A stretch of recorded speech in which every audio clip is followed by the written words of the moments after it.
Hello दोस्तों, आज की कहानी है माँ की आत्मा, एक भावुक कहानी। आज कुछ ज़्यादा ही देर हो गई। वैसे तो वो महिला हर रोज़ 8:30 बजे तक आ जाती है। आज 9:30 बजने को आया है, फिर भी नहीं आई। बिना उसके आए दुकान बंद भी तो नहीं कर सकता। उसे वचन जो दिया है, क्या नाम था उसका? इतने दिनों में मैंने उसका नाम भी नहीं पूछा।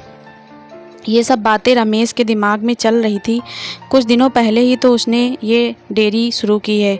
उसकी ये शॉप ज़्यादा बड़ी नहीं थी जिसमें वो दूध और बाकी मिल्क प्रोडक्ट्स रखता था। उद्घाटन के दिन ही पहली ग्राहक बन एक महिला उसके शॉप पर आई थी। उसकी गोद में एक छोटा सा लेकिन बहुत ही प्यारा बच्चा था। उसने एक दूध की बोतल ली और रमेश से बोली, भैया अभी मेरे पास सिर्फ 10 रुपये हैं, बाकी के आपको कल दूँ तो चलेगा? रमेश ने एक बार उसकी तरफ देखा। गरीब थी बेचारी, गले में मंगलसूत्र नहीं था, माथे पर सिंदूर नहीं, शायद पति मर गया होगा बेचारी का। रमेश ने अंदाज़ा लगाया। पुरानी मैली साड़ी को कई जगह रफ्फू किया हुआ था, माथे से पसीने की बूंदें बह रही थी। फिर उसकी नज़र उस मासूम बच्चे पर गई जिसके मेले चेहरे पर एक निष्पाप हंसी थी और अभी अभी आए 2 दांत उसी हंसी को 4 चांद लगा रहे थे। रमेश ने उस महिला की तरफ देखा और बोला, कोई बात नहीं बहन, आप मुझे पैसे बाद में दे देना। बड़े समाधान के साथ महिला ने रमेश की तरफ देखा और बोली, भैया मैं ज़रूर आपको कल पैसे दे दूँगी। यही पास में ही उस दूसरी गली में छोटा सा घर है, वहीं रहती हूँ मैं। रमेश मुस्कुराते हुए बोला, कोई बात नहीं बहन, कल पैसे ना हो तो भी चलेगा, जब आपके पास होंगे तब दे देना। फिर वह महिला वहाँ से चली गई। अगले दिन वह महिला पैसे लेकर डेयरी पर आई और उसे पैसे रमेश को देने लगी। रमेश ने पैसे लेने से मना कर दिया और बोला, नहीं बहन, मैं ये पैसे नहीं ले सकता क्योंकि कल आपने मेरी बोहनी की थी और कल मुझे 2000 का फ़ायदा हुआ। आप मेरे लिए बहुत लकी साबित हुई, इसलिए यह पैसे मैं नहीं ले सकता। रमेश की कही इस बात से उस महिला को बहुत ज़्यादा खुशी हुई क्योंकि इतने सालों बाद किसी ने पहली बार उसको लकी कहा था, वरना पति के मौत के बाद तो उसके ससुराल वालों ने उसे पनौती कहकर घर से ही निकाल दिया था। भैया रात को कितने बजे तक आपकी ये शॉप खुली रहती है? महिला ने रमेश से पूछा। 8 बजे बंद कर देता हूँ बहन, रमेश ने कहा। रमेश का जवाब सुनकर महिला का चेहरा उदास हो गया। रमेश को ये समझते देर नहीं लगी। उसने पूछा, कोई समस्या है बहन? अपने बच्चे और अपना पेट पालने के लिए मैं 2 घरों में झाड़ू बर्तन का काम करती हूँ। यह सब काम करके रात को 8:30 बजे घर लौट पाती हूँ। तब तक यहाँ आसपास की सभी दुकान बंद हो जाती हैं और लाचारी से मुझे अपने बच्चे को भूखे पेट ही बहला फुसला कर सुलाना पड़ता है। वह बोल नहीं सकता ना, उसी का फ़ायदा उठाती हूँ, कहते हुए इस महिला का गला भराया। महिला की बातें सुन रमेश को बहुत बुरा लगा। फिर वह बोला, आप चिंता मत कीजिए बहन, बिना आपको दूध की बोतल दिए यह शॉप बंद नहीं होगी, लेकिन मेरी एक शर्त है। आप अपने आंसू पोंछते हुए महिला ने रमेश की ओर देखा और पूछा, क्या शर्त है? रमेश बोला, आप मुझे दूध के पैसे नहीं देंगी। यह सुन उस महिला की आंखें फिर झलक गई, लेकिन इस बार आंसू दुख के नहीं खुशी के थे। उसे ऐसा लग रहा था जैसे इंसान के रूप में भगवान उसकी मदद करने आ गया है। उस दिन से हर दिन 8:30 बजे डेयरी पर आकर दूध की बोतल लेकर जाती। धीरे धीरे 5 महीने बीत गए और धीरे धीरे महिला बीमार होने लगी। ज़्यादा काम और चिंता की वजह से उसका शरीर दिन ब दिन सूखता जा रहा था। ऐसे ही एक दिन रमेश अपने दुकान का सारा काम ख़त्म कर उस महिला के आने का इंतज़ार कर रहा था। 9:30 बजे वो महिला आई। आज उसका चेहरा कुछ ज़्यादा ही बेजान नज़र आ रहा था। बीमारी के कारण आँखों के नीचे काले घेरे और ज़्यादा बढ़े हुए नज़र आ रहे थे। रमेश ने तुरंत फ्रिज खोलकर दूध की बोतल निकाल कर उसे दी। फ्रिज बंद करने के लिए रमेश मुड़ते हुए बोला कि बहन, आज कुछ ज़्यादा ही देर कर दी। वो घूमा, तब तक वो महिला दूध की बोतल लेकर जा चुकी थी। उसने सोचा आज ज़्यादा देर हो गई है, इसलिए वो जल्दी चली गई होगी। बेचारी का बच्चा रोता होगा भूख से। रमेश ने दुकान बंद की और घर चला गया। अगले दिन ठीक 8 बजे वो महिला शॉप पर आई और आकर बिना कुछ बोले खड़ी हो गई।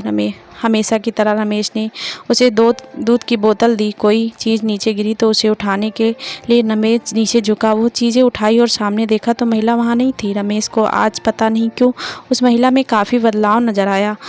उसे वो बड़ी कमज़ोर सी नज़र आई। अगले दिन फिर 8 बजे वो महिला उसकी शॉप पर आई।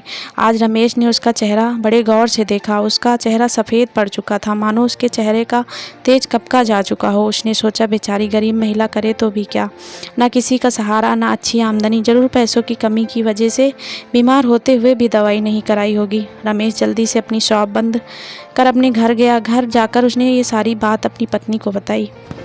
उसकी पत्नी भी उसकी तरह भले स्वभाव की थी। उसे भी उस महिला की परिस्थिति पर दुख हुआ। वो रमेश से बोली, ऐसा करते हैं, कल उस महिला के घर चलते हैं और उसे किसी अच्छे डॉक्टर को दिखा आते हैं। रमेश को अपनी पत्नी की बात सुनकर उस पर गर्व हुआ, क्योंकि उसके विचार भी उसी की तरह दूसरों के प्रति परोपकार के थे। अगले दिन सुबह दोनों उस महिला के घर जाने को रवाना हुए। रमेश को उसका पता ठीक से याद था। जब वो उस छोटी सी गली में पहुँचे तब वहाँ एक छोटा सा मकान था, जिसके आसपास दूर दूर तक और किसी का घर नहीं था।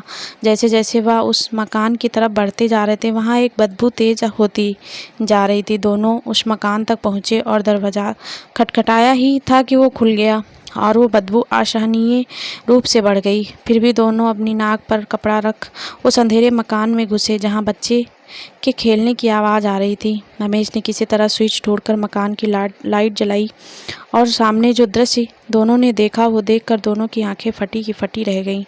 उस कमरे में उस मासूम बच्चे की माँ मरी हुई पड़ी थी। उसे देखकर लग रहा था वह 3-4 दिन पहले ही अपना देह त्याग चुकी, क्योंकि धीरे धीरे उसका शरीर सड़ने लगा था। निर्जीव पड़े उस शरीर की आंखें देखकर लग रहा था जैसे रो रो कर सूख चुकी हो। निर्जीव होते हुए भी उस महिला की दोनों आंखें अपने बेटे को ही देख रही थी। उसका बच्चा भी अपनी माँ की आंखों में देखकर खेल रहा था, जैसे उसे लग रहा था कि माँ उसके साथ खेल रही है और उसका पूरा ध्यान उसी पर है।